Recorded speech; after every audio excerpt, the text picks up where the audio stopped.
All right, hello, welcome everyone to Star Trek from the Holodeck. This is the Strange New Worlds edition.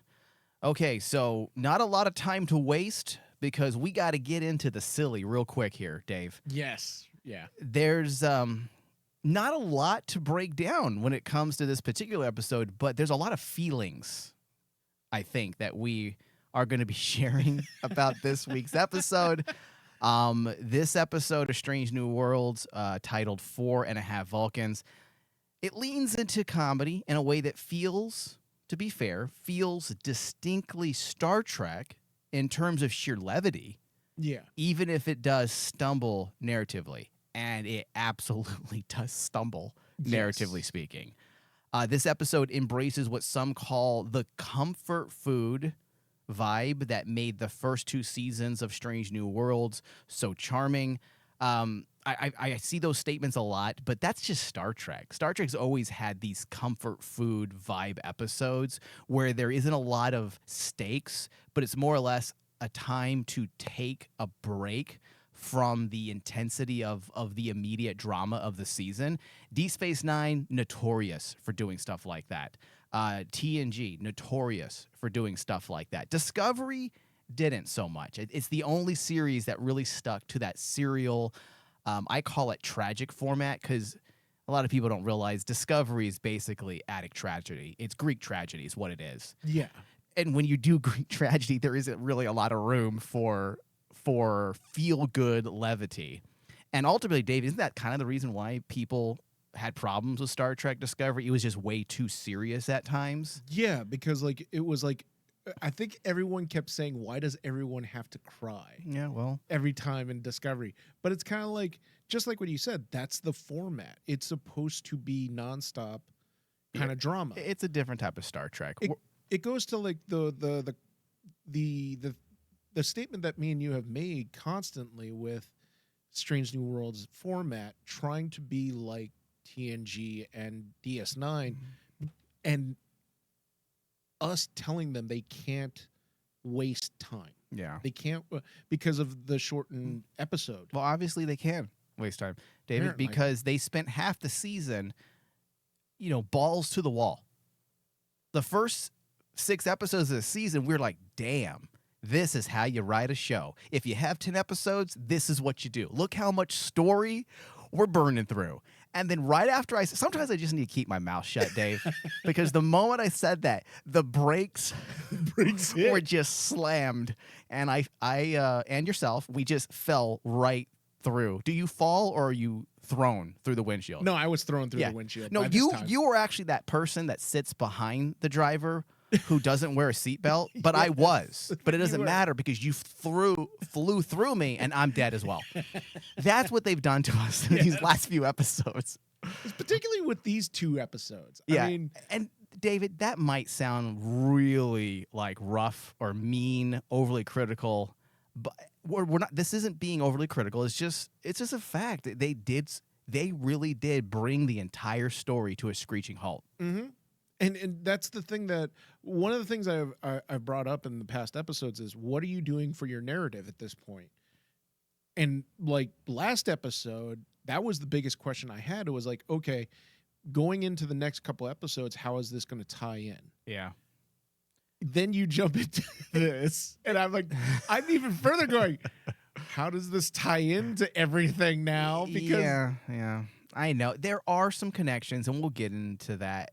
Because ultimately the episode is about what it means to be a Vulcan. It's an attempt at defining Vulcans and also explaining who Spock really is ultimately. yes. And we'll get into why.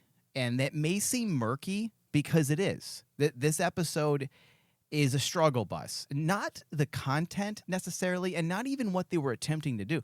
What they were attempting to do is very strong, and I can definitely get behind it. My biggest issue with this episode is sheerly the way it's written. It undercuts everything it does in the opening half. It never fully feels resolved, and it just fizzles and then comes to an end, and you're left scratching your head wondering, why did we just watch this? Exactly. Yeah. Especially, the way I guess you could say the situation that the crew finds themselves in this particular episode, Mm-hmm.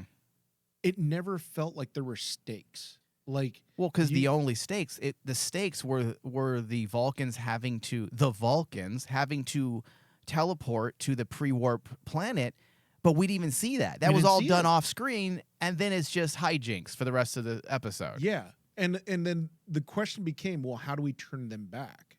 And it's like, so that in itself is your, I guess you could say, the major obstacle you have to get past in this episode. But even that, David, was that really the crux of the issue of the episode? Because exactly. they were able to turn them back. The problem, third time's a charm, apparently, is that they don't want to go back. Yes.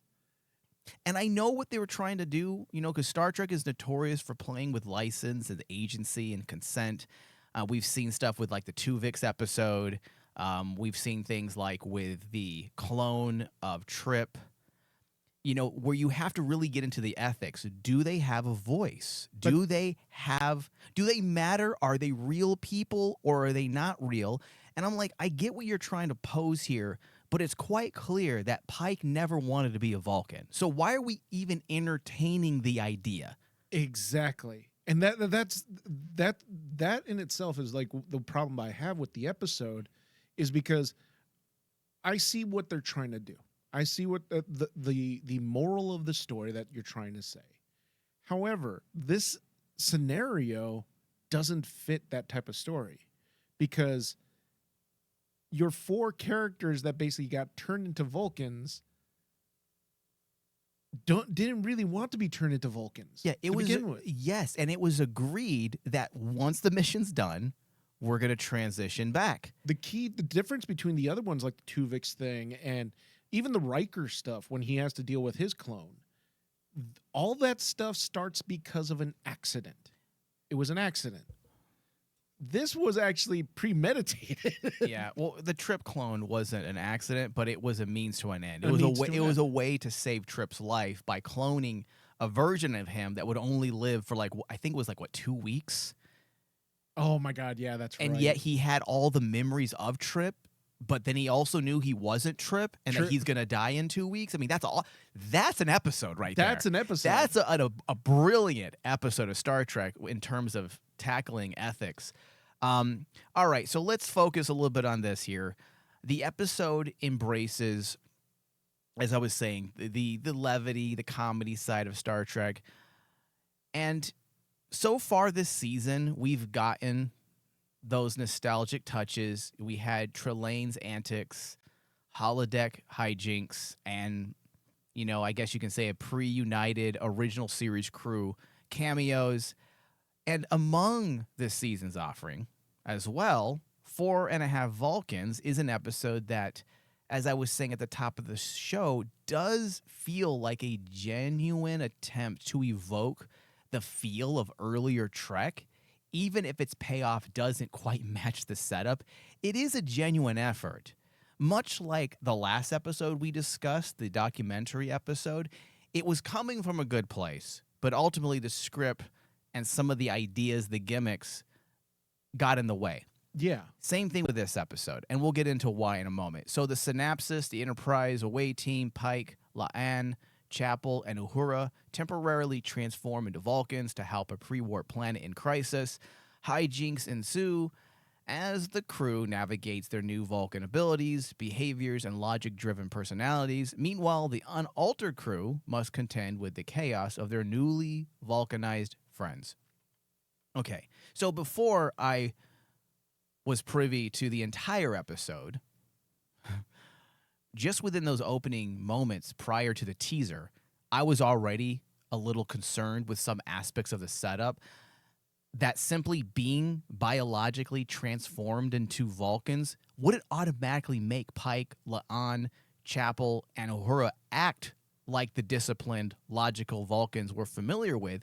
Vulcans' emotional control is a cultural practice, and I am being a Star Trek nerd here. It's not a biological trait, and if they were suddenly transformed, it would make more sense for them to resemble something similar to, if you remember, the unstable Vulcans that were stranded in the Delphic Expanse and Enterprise. Yeah. We saw in Enterprise how they were irrational, volatile, and they were overwhelmed by their emotions. That's the default state of a Vulcan. Yes. So at the opening 15 minutes, I was like, Jesus, this is not how it works. They wouldn't be logical. However, and this is why I am thankful to the writers, again, of Star Trek, because there is thoughtful nuance here. The characters were also, and there's no reason to do this unless they understood that Vulcans aren't just by default logical beings. They injected the 4 crewmen with Spock's experience. Yes. And I didn't pick up on that until I believe Una herself said because they derived the serum from Spock's perceived experiences, it left the crew in a kind of logical state that normally would take Vulcans years to develop socially. And the reason why I bring this up is because even though there's some negatives about this episode, where it really matters for me, this nuance, lesser television shows would not justify this type of action the way they did. They did it properly. They tried to. Well, I'm not saying the episode is written properly. Yeah. I'm saying the idea of turning humans temporarily into logical Vulcans wouldn't make sense unless they did it this way. So ultimately, Dave, even though I had these issues, at least there's that thoughtful nuance that's provided, because those are things that you and I talk about a lot in other discussions about IP, where it's very clear, and not just you and I, many hosts on this network will talk about things that are very obvious in terms of producers and writers not understanding the actual content they're writing. Yes. Whereas this shows you clearly that they do get it, because you got to understand Star Trek to get that Vulcans aren't just logical beings. Yeah. And that's where I feel so conflicted with this episode, because I can see that the writers in that writing room know the parameters that they're playing in, right? Mm-hmm. However, it's just the way they executed some of their ideas in this past 2 episodes. It's a little lacking, because it feels like they're being tryhards, especially when you take a look at like what they tried to tackle. They're being tryhards. Because they're like going, okay, in the last episode, they tried to actually tackle the whole, what does it mean to be Federation? Starfleet. Yeah. So that is a big question for all of Star Trek fans. In here, they tackle another big question. Right. With, what does it mean to be a Vulcan? Obviously, that those 2 things are very a grandiose idea for fans. And I believe, David, that they answered both questions correctly. But the way they answered them is incredibly messy. It is. It's because it feels like they were trying, as I said, being a tryhard and trying to please everybody in the thing, and try not to, break any eggshells that they might step on. And in doing so, they end up just making their story very messy, where you don't have any tension, you don't have any emotional stakes, because you're not really diving into the meat of your story. Yeah. Yeah. So, David, I suppose, this I guess you could say this contextualization that we're talking about in terms of the Vulcans, it made it believable, like the serum injection and making sure, that they're properly turning these people into Vulcans. Now, okay, so it made it believable that they could exercise control, think logically, and avoid chaotic violence. Also, because Spock himself constantly struggles with the balance between his human and Vulcan sides, it does make sense narratively that these characters would wrestle with their newly enhanced Vulcan nature, providing both comedy and insight into Vulcan psychology. So it does make sense. They were injected with Spock's experience. So they're going to have the same struggles he has, minus the discipline and the actual lived experience, which is different. You can put an experience in my mind, but if I haven't lived through that experience, those are two different things. And that's why it does make sense that they weren't perfect Vulcans. They were actually flawed Vulcans. Mm-hmm. And ultimately what that does is it shows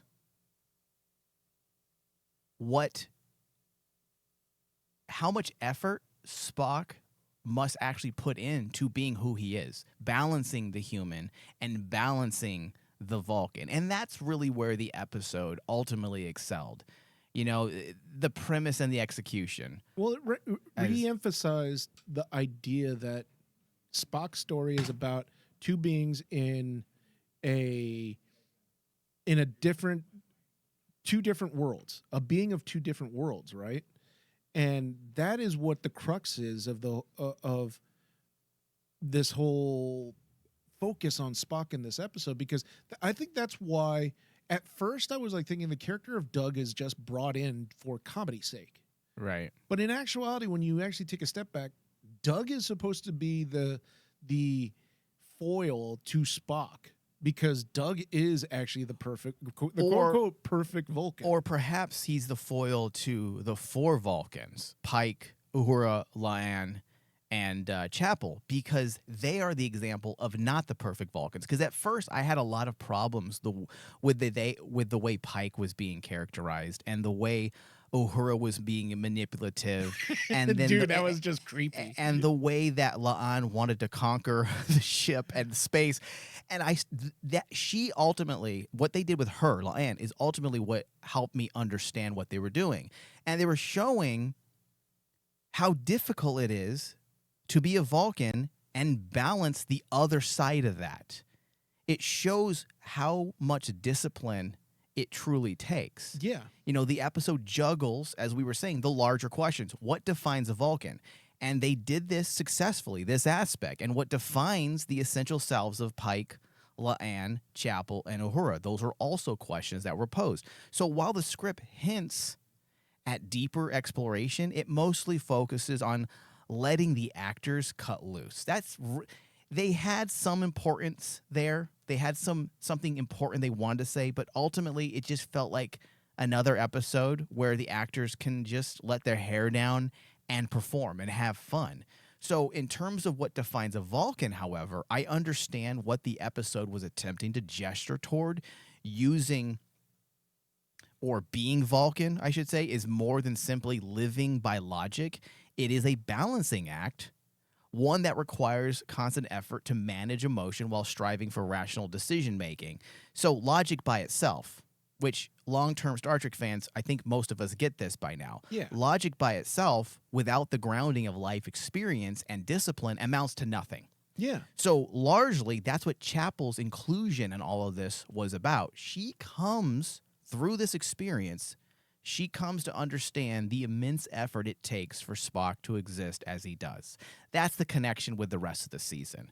This is her now understanding the little problems she had with Spock, the reasons why she needed a break, the reasons why she moved on.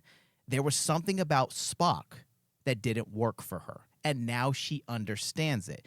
That's how I interpreted this entire thing. There is no other reason for her to say to Spock, I understand you more, and why she was one of the characters included into this whole ordeal. So they're trying to connect the season in that way, but ultimately, again, we're left wondering really if that was the point. They should have made it a point to say something more explicit. When you have an episode that is really messy, it's all over the place, your message, the actual point of the episode is also being muddied and lost. You're going to have to help these writers in rewrites and bring some of these things out a bit more.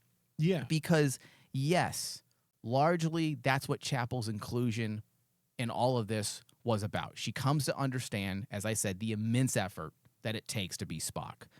The rest of the Transform crew reinforced that point as well to a degree. None of them were particularly convincing Vulcans, and that was precisely the point.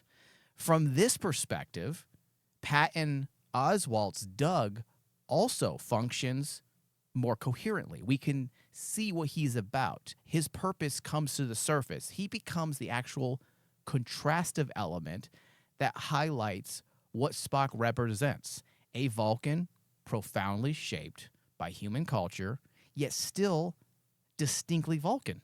Yes. In this sense, Doug operates almost as a form of character foreshadowing, I guess you can say it like that, Mhm. which gestures toward the kind of balance Spock himself continually strives to embody. So when you really pay attention to what the episode is doing, ultimately that is the point of the episode. That's why they included Spock in this. That's why they had those characters. That's why those four characters that turned Vulcan, the four humans that turned Vulcan, were poor Vulcans. That was the entire point. That's why you had Oswald there. He was the thing that made everything become more clear, because he's someone who loves human culture. Why else would they include something like that? Why else bring this Vulcan into the episode? The Katra thing wasn't even a big deal. It wasn't. We didn't even see it. It was off screen. Yes. So what's the point of this character? That's the point. He is the contrastive element. He is the example. He is the exemplar. This is who Spock actually is closest to. This is who he will strive to become or become. Yeah, and that's the way I even saw it in the end when you actually see Spock and Doug interacting in the final scenes and stuff like that. Essentially, Spock is actually seeing his future self, which is a cool thing. We as Star Trek fans, we can actually see, oh, okay, they understand that Spock will get there. He's not there yet. Yeah. And we need to see the steps of that. But again, just like what you've been mentioning throughout this episode, you have great ingredients to a Star Trek story. But just because you have the great ingredients, you need to actually have more than just great ingredients. You need to actually have the skill to the essentially you need to put the food dish in its proper order. Yeah. Otherwise, all you got is just basically a giant pile of mush. Yeah. I mean, it could be the director's fault. I hate calling out names. Jordan Canning. She also directed Wedding Bell Blues. But Wedding Bell Blues was okay. Yeah, it wasn't a bad episode, but what did I say about the script? It was odd. It was odd. There was something off about it. I didn't dislike it. It just was off. The script was off. So I don't know who's to blame. It could be so many different people involved, but I can get behind what they were attempting to do. This is one of those rare circumstances, Dave, where we can like the content, but the way they fleshed it out and executed, it's really hard to get behind it because, David, I had to dig deep to really see what this stupid episode was doing. Yes. And I know when I say dig deep, there could be other people out there say, really, you had to dig deep to pick up on that? And I'm like, I think you do. I think you do. I think when you have an episode that's incredibly silly, but people like ourselves, as well as all those other Star Trek fans out there, understand what Star Trek is about, it helps us. It gives us the glasses we need to really see through the errors and understand, oh, so this is what you were attempting to do. I get it. Yeah. And that's the thing with doing this type of storytelling with Star Trek. I've been on that hill that basically saying the show that did this perfectly was Lower Decks. You know, you can do a comedy type of Star Trek show. It is possible. But you need the right people in that writing room that knows how to weave a script like that. Yeah. You need David, yes, you got to pick the right people for the right job. The right job. You can't just pick any old writer. You like, hey, listen, you have great comedic timing. You know how to write the hell out of a funny script. Here you go. You can't give. Everybody has their skill set, and it seems like they might be picking the wrong people for these types of episodes this season. Particularly with this type of episode where it's like, you know, we've been happy with how Davey Perez has brought in, like, the horror element of Star Trek. At least right? we're assuming it's Davy Perez. We're It assuming. makes sense. But because of who they are, Right. we know that he can do this. Here, it's one of those things that I've noticed, especially in the Kurtzman era, when they try to do comedy, they just think, oh, we'll just get any Joe Schmo to do it. Yeah. And sometimes it works, but that's because that Joe Schmo actually has some background into comedy. Yeah, and also, David, I do like Anson Mount. Okay, I think he's a great actor. Not just good. I think he's really, really good. But there's gonna come a time where, because it happened in this episode, where I'm like, enough is a fucking enough. Do you really want to be known as the idiot captain? Because you are starting to come very close to being the idiot captain. He has played too many idiot roles now. This has come close. Yes, He's got a. Can you imagine if Patrick Stewart did this 4 times a year, 4 times a season? He would lose everything, the mystique. He would lose all the Picardness. Yeah. And the thing is like, I get it. We're supposed to look at it as the audience as Pike was taken out of his own element, being turned into a Vulcan. Yeah. Okay. But he does this 2 or 3, I'll be fair, 1 or 2 times a season now. Yes. And I don't think you need Pike to act a fool every single season. I just don't think you do. He's done it. How many episodes this season has he done it? At least 3? Well, especially since also his story in itself doesn't really leave a lot of room to be light and fancy free. Yeah. David, am I being too harsh on that? Do you get what I'm saying? No, absolutely. If you play the clown too long, then that's what you are. You are the clown. Well, especially since we know that Pike as a character should not be taken jokingly. He's a very serious character. He's one of the first captains of the Enterprise. And also he's one of the most important captains of the Federation during this during this era. Yeah. I almost think that Anson Mount needs to pull back on these types of things because it is going to lose its effect. And it is. After this episode, it lost its effect. Now I'm kind of getting annoyed. It's not Anson Mount's fault. It isn't. I know what happens in writing rooms because we've had these experiences before. What happens is you get writers who get really excited because they know they have a good actor on board. And they're like, what if we tried this? We did this. He's going to nail it. And he does nail it because he's good. Yeah. He's a good actor. But it doesn't mean we want to see our captain act like a fucking clown. Exactly. Every episode. Because I'm sorry, after this episode, Mike, I am dreading the puppet episode. I know. I don't want it. I don't want it. I as much as I want the actual physical puppet of Pike just as a collector, I don't want the episode. I just don't. I only want it if they're hand puppets. So stupid. But that's the thing about I want a La'an hand puppet. Especially, dude. I'll put on some great performances. I'll be a maestro, a puppeteer. I know that there's fans out there that really, really wish to be Doug. Okay, so bringing it back down to some serious talk here. Just to summarize our points here, the episode begins strong, right? It does. But it falters towards the end.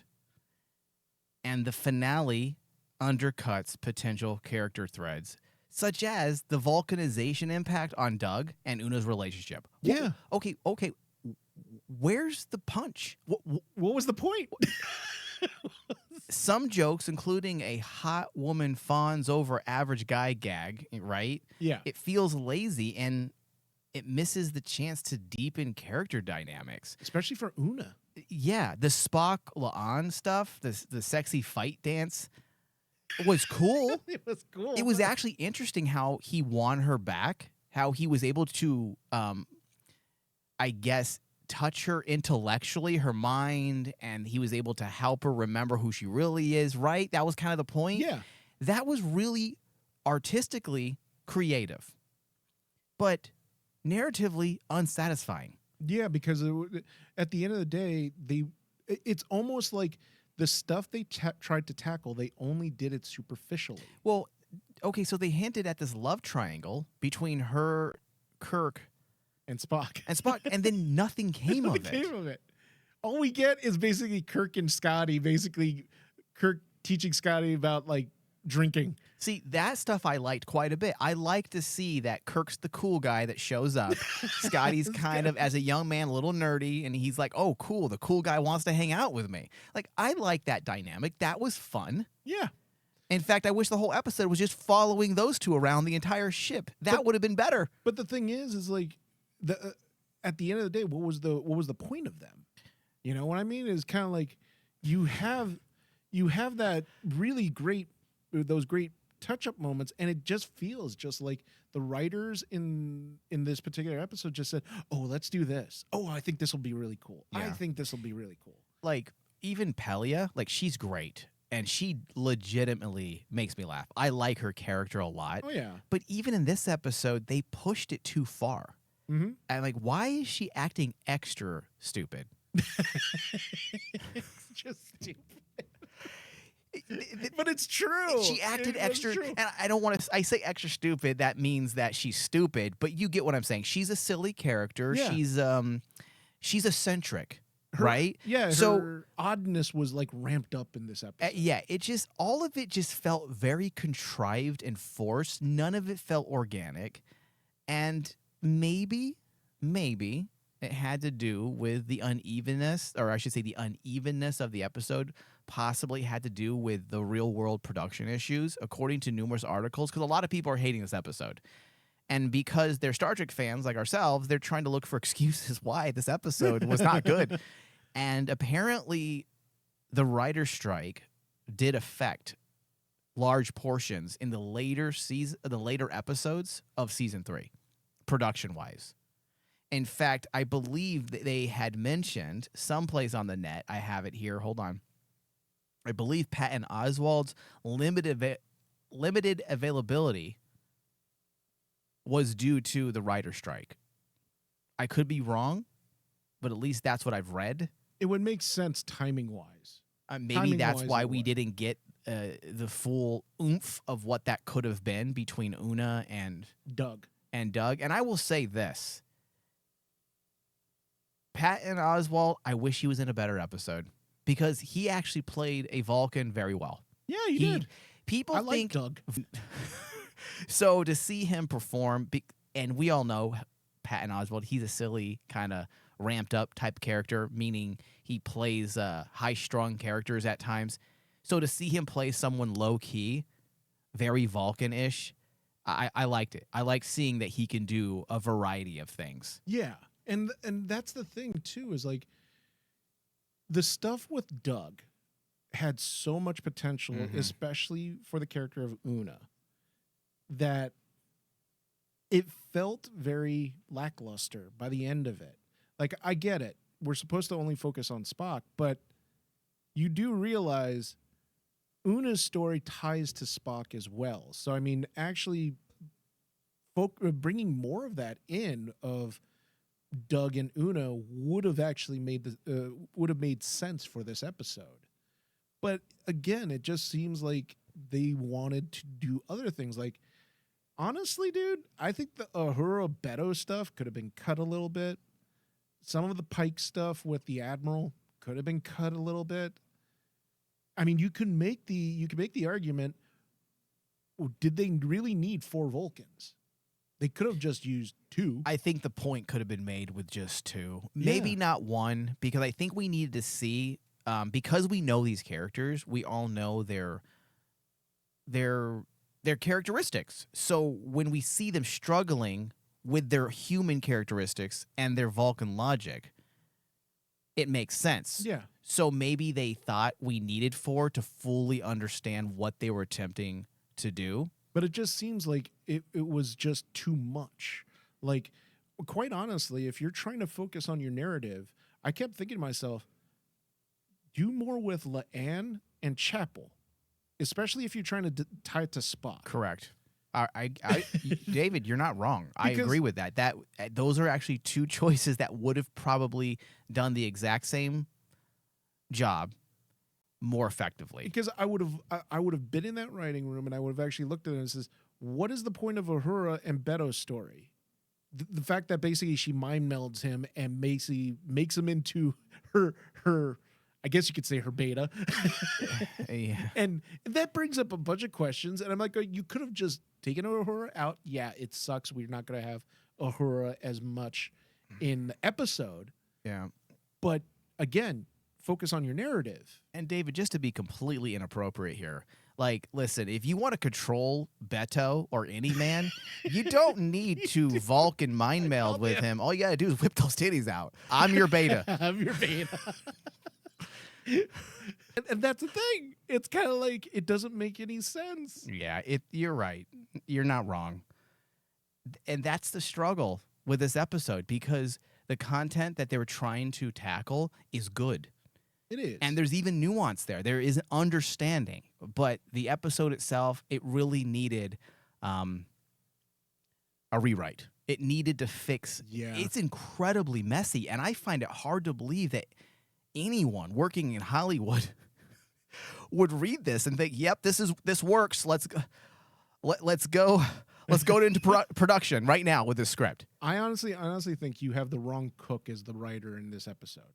They really do. Yeah. And I get it. In the current atmosphere we're in, it's very important that we give writers as many opportunities as possible. I get it. Yes. However, I really do think that being a writer in our industry is actually a challenge. It needs to be a challenge because you need to actually have the best of the best. Yeah. And if we all say, so-and-so can write this, let's give this to so-and-so. Who does he have any experience? No, let's give him the opportunity. Yeah. Well, just to give some context behind who wrote the episode, the writer of this episode also wrote 14 episodes of Supergirl. That's a fantastic show, right? Also wrote 27 episodes of Once Upon a Time, also an incredibly groundbreaking, innovative television show, right? Right? Well, I think there's the problem right there. yeah. And I'm not going to throw out names No. because I don't want to be a dickhead, but Because I get it. I truly do get it, Mike, where it's like, hey, we need to allow these writers to have jobs and have opportunities. who Yes. says no one's entitled to a job? But No, but no, no, not everybody is, like I get what you're saying. I'm just giving you shit. Oh, Dave. yeah. I get what you're saying. There's a need, an actual. I don't want to say a rule, but you are right. I believe every television show, I think they have to. I think they have to include a new, fresh talent yes, every season. every season. I believe, unless those rules changed, and they can come in the form of a story editor or some other A novelist. No, I'm talking about in terms of television credit. So stupid. I believe I've also seen writing staff credits as well. Yes. So I believe there are union rules that stipulate that writing rooms must leave open a spot for new talent. New talent. And that might be reasons why we have certain writers that may not seemingly fit the mold of Star Trek.